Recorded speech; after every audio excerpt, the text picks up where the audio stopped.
Washington Crossing the Delaware. A painting by Emanuel Leutze hangs at the Metropolitan Museum of Art in New York City. This painting is perhaps one of the most recognized in American history. But few know the whole story of this treacherous crossing of the icy Delaware River, the terrible battles that followed. Amidst the darkest hours of the Revolution, General George Washington led a ragtag force against one of the mightiest militaries in the world. The American effort would stun the world and revitalize the Patriots' cause.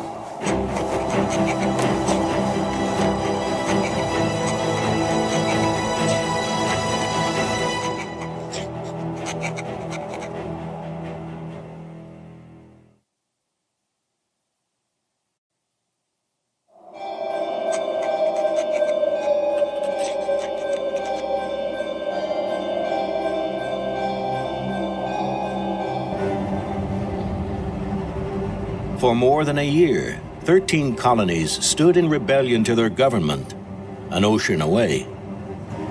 The Americans in revolt were rebels. The Declaration of Independence made them revolutionaries. 13 colonies were now a union of states. Then in union, they claimed independence, disseminating copies of their great declaration through the land. In New York City, the Declaration was read aloud to an army of volunteers. On that day, July 9th, 1776, they at last knew what they were fighting for. A new nation conceived in liberty. This army was made up of farmers and tradesmen and artisans from every walk of life.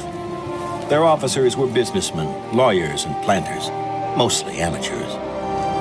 Even their commander-in-chief, the most experienced among them, had never led more than 1,000 men in combat. Now, General George Washington led 23,000.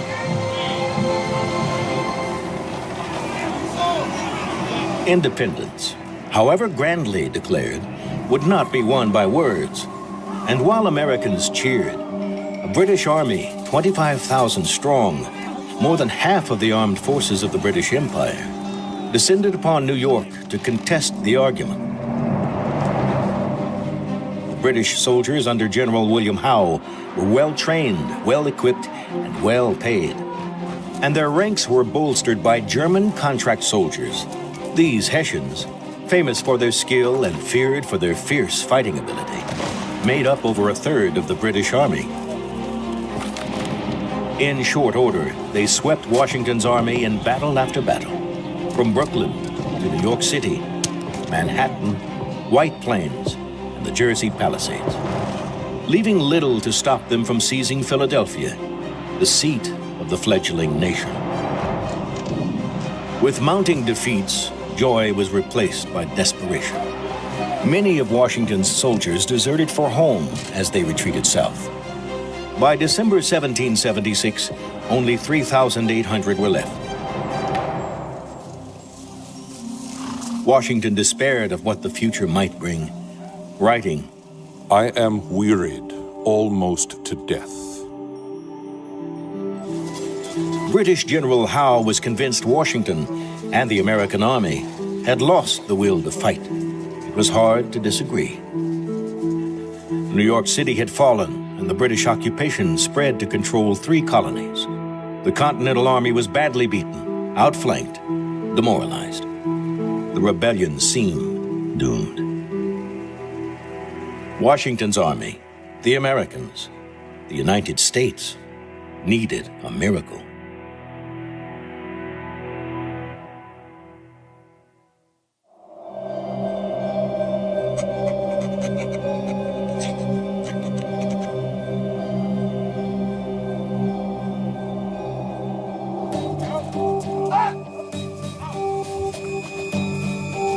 As the British and Hessian soldiers occupied New Jersey, they behaved like conquerors, ravaging homes, stealing property, not bothering to distinguish between patriot or loyalist.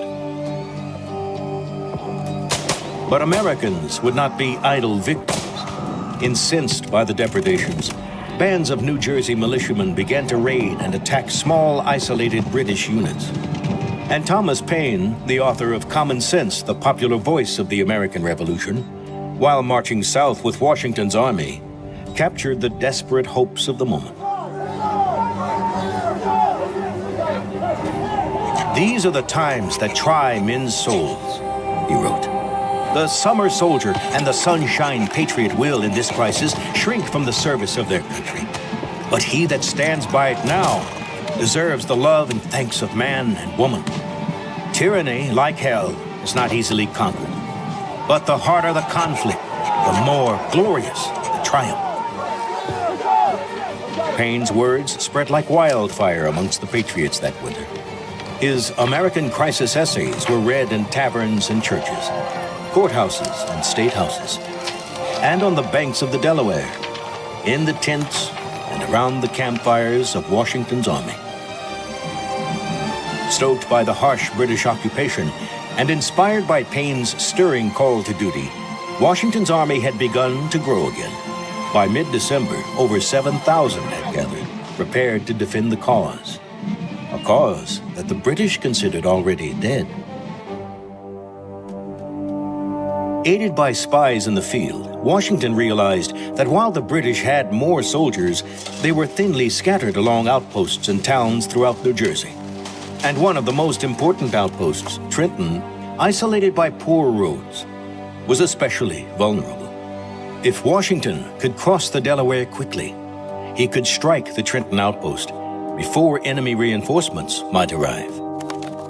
All would depend on stealth and speed. But how could he quickly cross the Delaware River? A task that had recently taken a smaller army 5 days.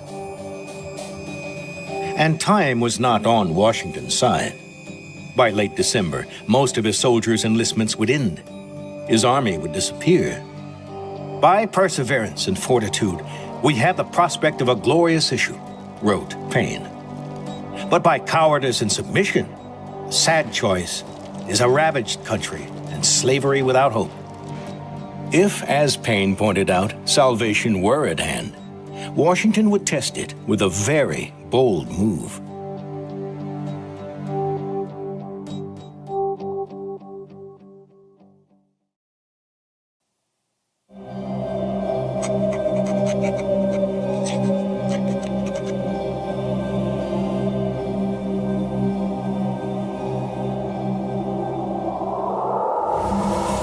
Washington's plan is risky. On Christmas night, in the dead of winter, his army would cross the Delaware River at 3 points and trap the Hessians at Trenton. Washington, with 2,400 soldiers and much of the artillery, would march to Trenton for the main attack. James Ewing's brigade of 800 Pennsylvania militiamen would seize the bridges across Assunpink Creek, and Colonel John Cadwallader's 1,200 Philadelphia Associators and 600 Continentals would distract the Hessian Grenadiers and Scottish Highlanders stationed at Burlington. But this grand design began to unravel almost as soon as it started. Huge chunks of ice made the Delaware almost impassable. Ewing's troops at Trenton Ferry and Cadwallader's force further south both failed to cross the river. Washington's main strike force fared little better, moving slowly as the light rain gave way to driving hail and snow. 2,400 men, as well as horses, and 18 pieces of field artillery, each gun weighing around 2,000 pounds, needed to be ferried across the icy river. Washington himself crossed first and watched the rest of his army struggle to follow. When they all finally reached the New Jersey side of the river at 3 a.m., they were a full 3 hours behind his carefully choreographed plan. Washington brooded over the delay. With his entire army at risk, should he turn back? As I was certain there was no making a retreat without being discovered and harassed on repassing the river, I determined to push on at all events. With the icy river behind them, turning back was not an option.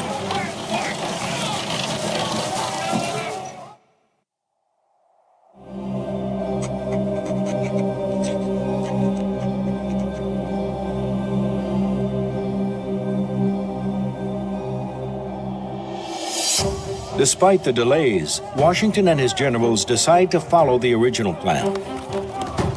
Washington's column approaches Trenton on two wings. Defending Trenton were three battle-hardened Hessian regiments, 1,500 men, under the command of Colonel Johann Gottlieb Rahl. Contrary to legend, they were not drunk or even drinking. Instead, they were on high alert. Hessian pickets guard the approaches to Trenton. Those not on duty sleep in battle dress, loaded muskets within reach.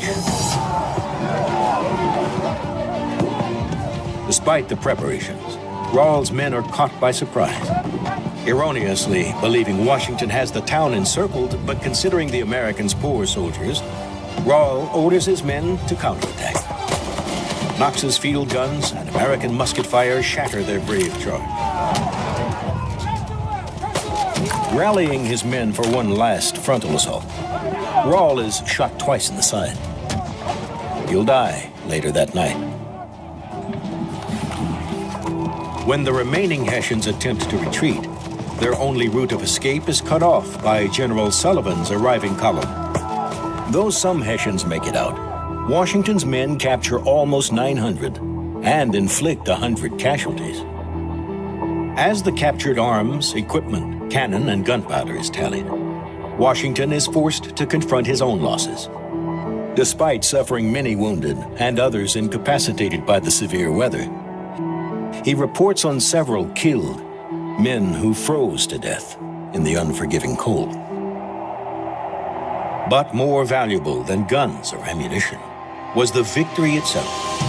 Though his attack was behind schedule, his conditions, fraught with rain, snow, sleet, and his enemy was at the ready, General Washington had shocked the greatest empire of the day. A British officer foresaw the implications, writing of Trenton. I was exceedingly concerned, as it will tend to revive the drooping spirits of the rebels and increase their force.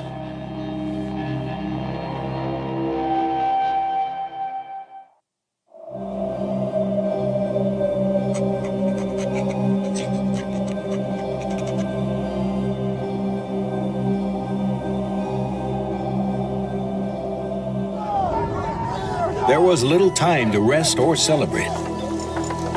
Laden with captured supplies, Washington's army slipped across the river back into Pennsylvania.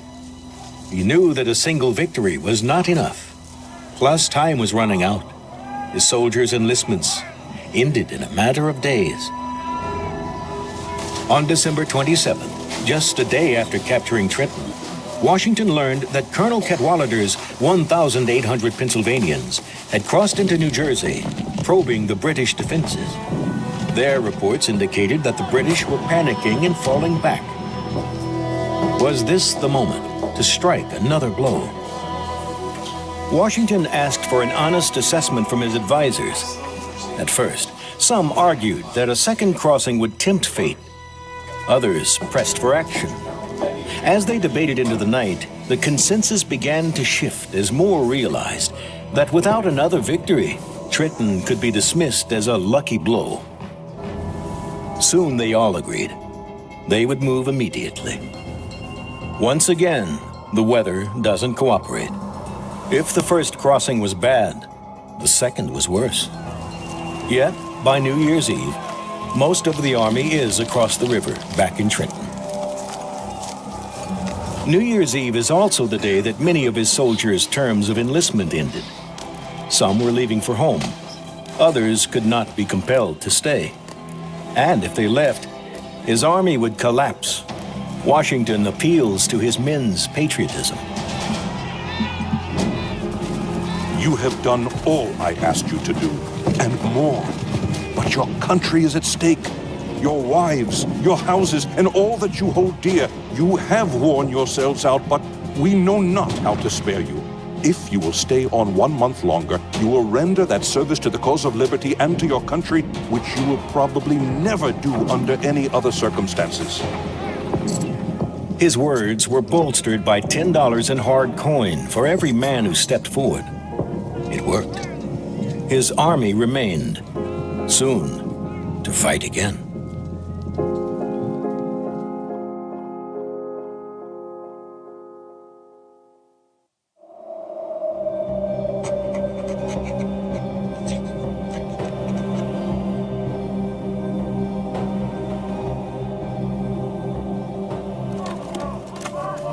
6,800 Americans ushered in the new year of 1777 east of Trenton along Assunpink Creek. The British had pulled back to Princeton, 11 miles away.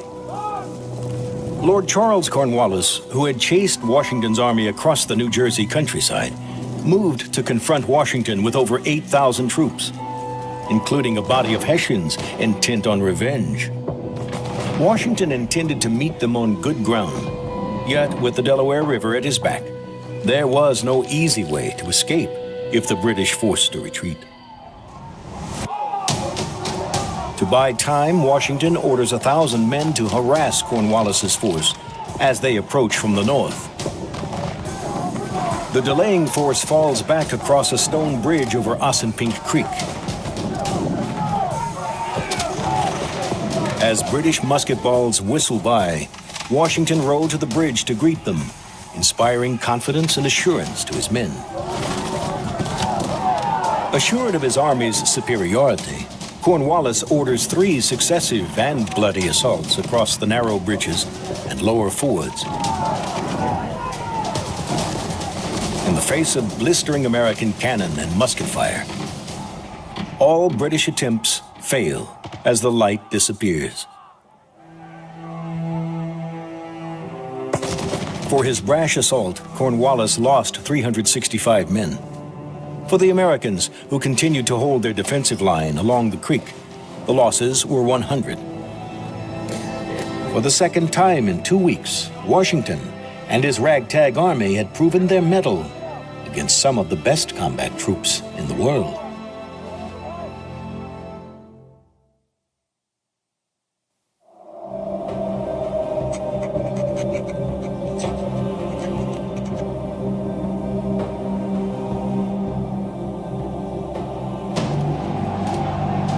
Despite his losses, Cornwallis is convinced he has Washington cornered and resolves to finish him off at dawn. But one of his subordinates, Sir William Erskine, warns, if Washington is the general I take him to be, he will not be found in the morning. Discovering that a northern ford provides access to Washington's vulnerable right flank, Erskine advises an immediate attack. Across the Assunpink, Washington lays out the stakes for his officers.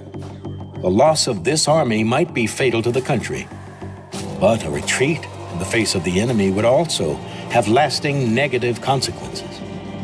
They were in a double bind.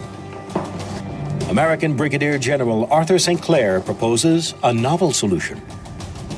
The roads northward appeared open. The army could move out of danger, outflank Cornwallis, and take Princeton.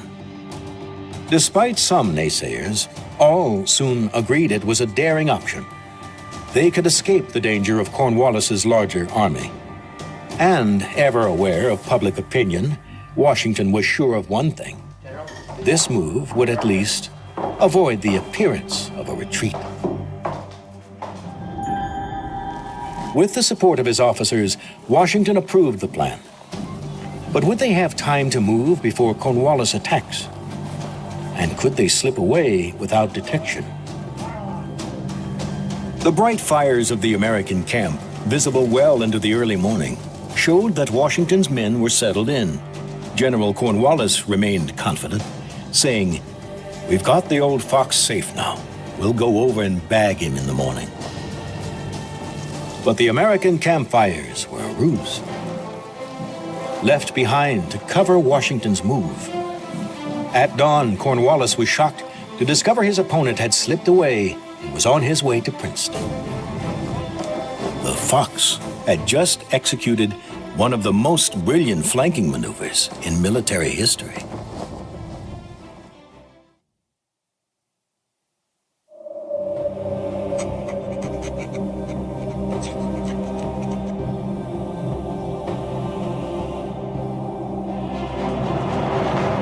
Washington marched his army in 2 columns throughout the night to Princeton.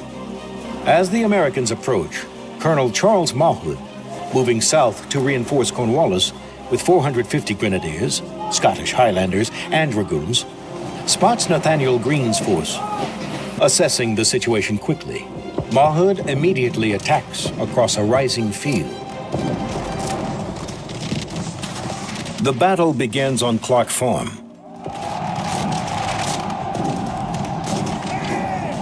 After a vicious, bloody firefight, Mawhood orders bayonets fixed and breaks an American brigade led by General Hugh Mercer. Thinking they've cornered the chief rebel himself, General Washington, the British surround, taunt, and bayonet Mercer, leaving him for dead. The arrival of a force under Cadwalader staves off defeat. Aided by a pair of 4-pound cannons, they slow the British onslaught. But even these efforts prove insufficient, and Cadwalader's men soon begin to give way. At this moment, Washington himself arrives on the spot, again exposing himself to musket fire, rallying his men with the cry, "Parade with us, my brave fellows." Leading his advance, they force the British to break and run. Galloping after the broken remnants, Washington shouts, "It is a fine fox chase, my boys." Mawhood and his garrison ultimately flee Princeton, leaving it to the Americans. The British were retreating. In just a matter of weeks, Washington and his army had shattered the illusion of British invincibility.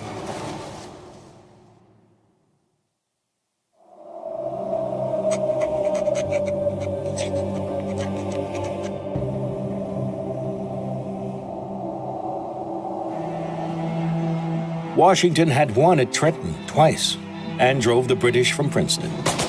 Now he contemplates yet another roll of the dice. Brunswick holds a tantalizing cache of stockpiles and few British defenders.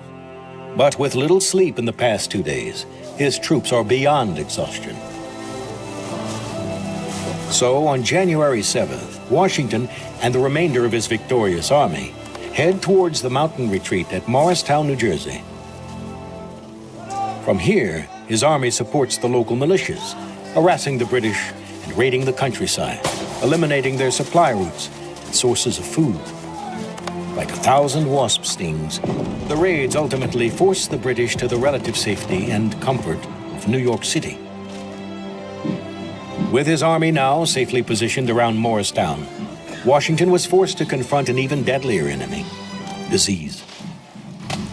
His battle-worn citizen soldiers, huddled in winter encampments, are prime targets for the great killer of the Revolution, smallpox. Fearing discovery through British agents, Washington boldly orders that his entire army be quietly inoculated.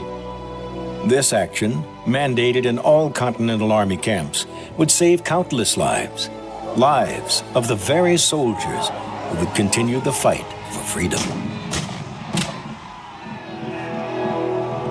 Facing what seemed to most on both sides as certain defeat, a ragtag force of Continentals had stunned the British and the world. Washington's bold stroke across the Delaware led to the defeat of 3 different Hessian and British forces in one brilliant campaign. The once mighty British Army, numbering 31,000 in the summer of 1776, had now been reduced to less than half that number, and its great gains of territory had been largely wiped away in New Jersey. Frederick the Great, King of Prussia and one of the world's great military minds, called Washington's exploits those 10 fateful days the most brilliant of any recorded in the annals of military achievements. At the center of this great strategic reversal stood General George Washington. Undaunted by the staggering losses of the summer of 1776, he provided the critical leadership that saved the remnants of the Continental Army and compelled them to victory at Trenton and Princeton. His strength, tempered by flexibility and an open ear, built an army able to absorb defeat, win victories, and able to turn the dream of a new nation into a lasting reality.